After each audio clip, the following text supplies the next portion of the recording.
President Trump tonight, just hours after his attorney general told people close to the president he was considering resigning, firing off a barrage of new tweets, again ignoring William Barr's warning that he butt out of Justice Department criminal cases. The president amplifying conservative allies' attacks on the department, including one calling on Barr to clean house at the DOJ. Barr publicly silent on the issue today, but a Justice Department spokeswoman insists he has no plans to resign. Still, officials are bracing for the president's reaction to the sentencing of his longtime friend, Roger Stone, tomorrow.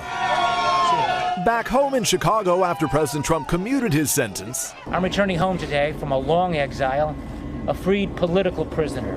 Disgraced former Illinois Governor Rod Blagojevich. No remorse for his crimes, but praise for the president. President Trump is a man who is tough and outspoken, but he also has a kind heart. I'm a Trumpocrat. The president granting clemency to Blagojevich, a poster child for the type of pay-to-play politics Mr. Trump said he would end. Drain the swamp, and that's what we're doing. Today, tweeting Rod Blagojevich did not sell the Senate seat. True, but he was convicted of trying to profit off the seat Barack Obama vacated. I've got this thing, and it's golden, and I'm just not giving it up for nothing.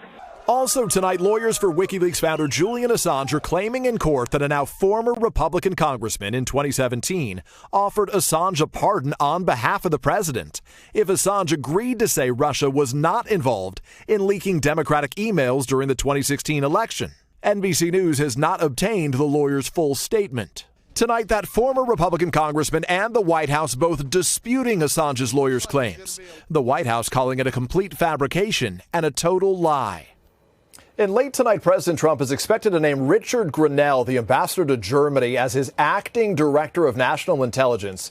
Grenell's a longtime political operative and a fierce ally of the president who is viewed as divisive, facing heavy criticism for his outspokenness. Hey, NBC News fans, thanks for checking out our YouTube channel. Subscribe by clicking on that button down here and click on any of the videos over here to watch the latest interviews, show highlights, and digital exclusives. Thanks for watching.